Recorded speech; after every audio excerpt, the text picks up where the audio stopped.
People are still talking about Jordan Addison's arrest in California 5 days after Kyrie Jackson was allegedly killed by a drunk driver in Maryland. This take is presented by Hokeland Farm.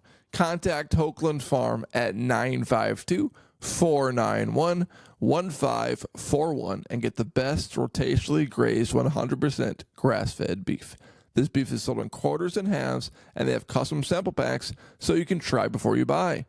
Get the best beef, sirloin steaks, T-bone steaks, chuck roasts, and more in your freezer today by contacting Hokeland Farm and get 20% off by mentioning the Minnesota Tim Podcast, 952-491-1541.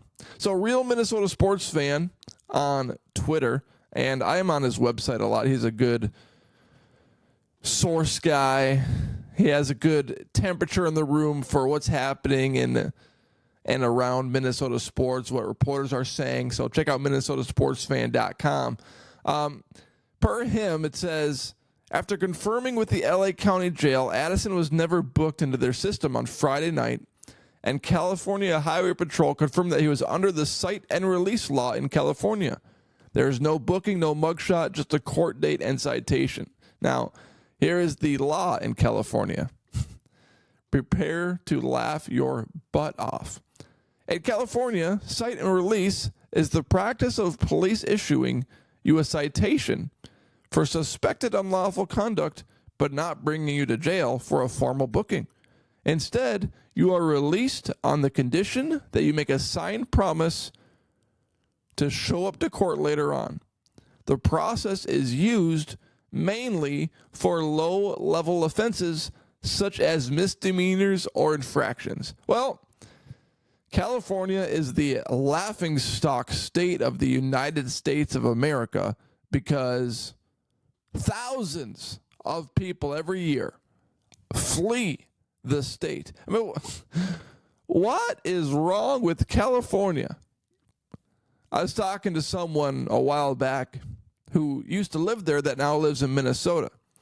And they told me that gas is $7 a gallon sometimes. And it's like, why is gas so much more money in California? I think there's like an extra tax on their gas than there is in Minnesota. And then you follow the social media spectrum about California and what's going on and what's happening and, burglaries, stealing, theft happens all the time. And then there's a certain law that says something along the lines of, do not steal over $900 of merchandise or you will be caught. It's like, okay. So if I steal $889 of merchandise, I can just go sell that on eBay or wherever and make a big old profit off of that, or keep the clothes myself and have a brand new wardrobe. California is so messed up, including this thing on Jordan Addison.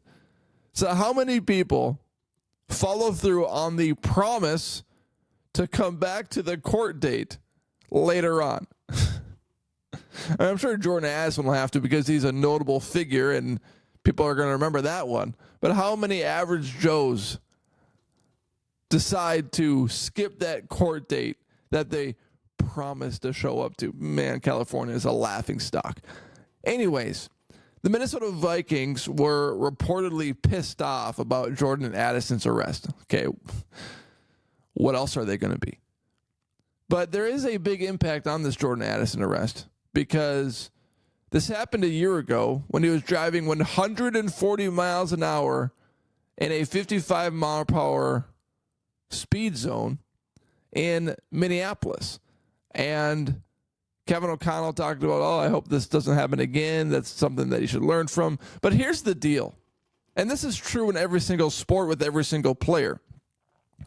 Jordan Addison is a potential superstar player in the NFL. He had a great rookie season, about 10 touchdowns, almost 1,000 yards. But when Justin Jefferson was out, Jordan Addison stepped up as wide receiver 1. And the depth at the Minnesota Vikings receiver position is low to start the season. Hawkinson's out. Addison now could be suspended. Brandon Powell's a decent wide receiver 3. Jalen Naylor's never healthy.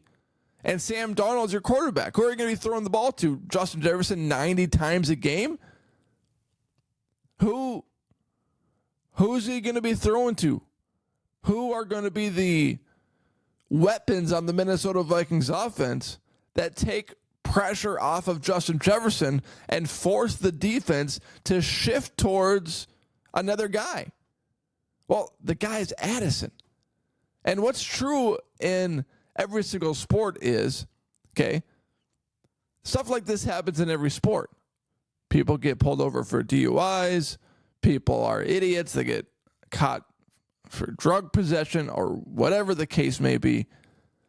And what happens to that player isn't the same every single time, because what happens to that player is dependent on that player's value to the team and to the roster.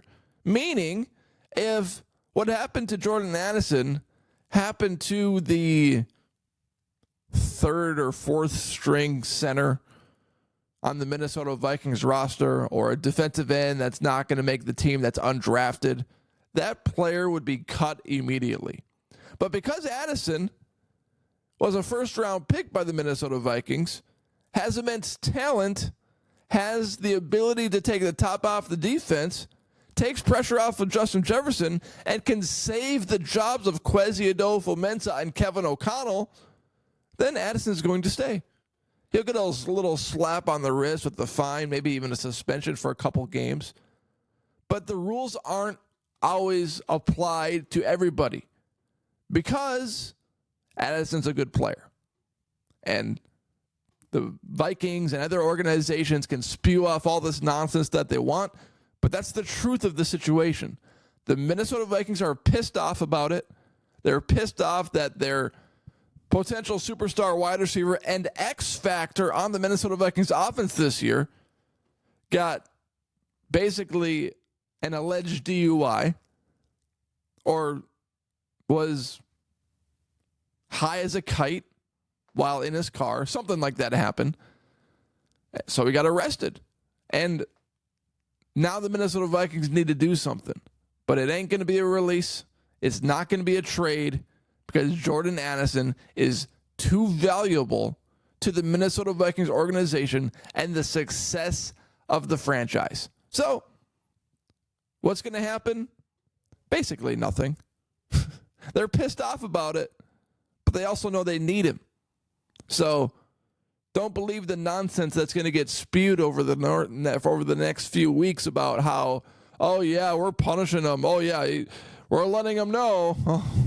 Oh, yeah, we're not happy about it. Oh, but he's still on our roster. He risked the life of himself and others on the road, but he's still on our roster because he's a good player. If he killed somebody, well, I don't know what would happen. He'd probably get cut then. But right now, no. Nothing happened.